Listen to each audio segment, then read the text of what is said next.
បងប្អូនទីបំផុតសម្ដេចដែលចូលបានលោកបានចេញមកប្រកាសឲ្យគឺឲ្យចាត់ការមន្ត្រីទាំងឡាយណាដែលខົບខិតនាំតំណែងរបស់ចៅហ្នឹងគឺចូលមកស្រុកយើងណាបងប្អូនដែលជាប្រជាជនទាំងអស់គឺជួយជាភ្នែកជាច្រមុះបាទដើម្បីរាយការណ៍មកឲ្យថ្នាក់លើថ្នាក់ដឹកនាំដើម្បីឲ្យចាត់ការជាមួយនឹងពួកមនុស្សទាំងអស់ហ្នឹងកុំទុកណាកុំទុកវាព្រោះអ្វីដែលយើងលួចនាំចូលមករាល់ថ្ងៃហ្នឹង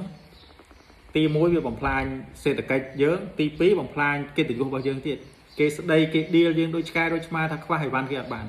អញ្ចឹងបងប្អូនជួយជាភ្នែកជាច្រមុះឲ្យដំណឹងនេះគឺជាដំណឹងដ៏រីករាយបាទខ្ញុំបាទសូមអរគុណទៅដល់ថ្នាក់ដឹកនាំដែលថាលោកគិតគូរពីចំណុចនេះហើយក្នុងនាមខ្ញុំជាប្រជាជនគឺបានលើដំណឹងដែលសម្ដេចប្រកាសមកហ្នឹងគឺ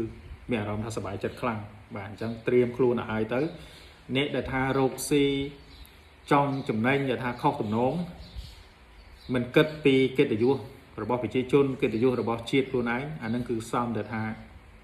ដាក់ទោសណាសមដែលថាកុំឲ្យមានកន្លែងឈោនៅលើនៅក្នុងសង្គមរបស់យើងបាទអញ្ចឹងទាំងអស់ហ្នឹងគឺពឹងពាក់អាជ្ញាធរទៅមកគឺអត់គ្រប់ទេបាទត្រូវប្រជាជនរបស់យើងទាំងអស់ហ្នឹងគឺជាភ្នែកជាច្រមុះបាទដើម្បីជួយទប់ស្កាត់បាទធ្វើម៉េចគឺកុំឲ្យតំណែងពួកវាហ្នឹងគឺចូលមកស្រុកយើងបានណាឲ្យគេដឹងថាខ្មែរយើងអត់តំណែងរបស់ពួកគេខ្មែរយើងអាចផលិតខ្លួនឯងបាន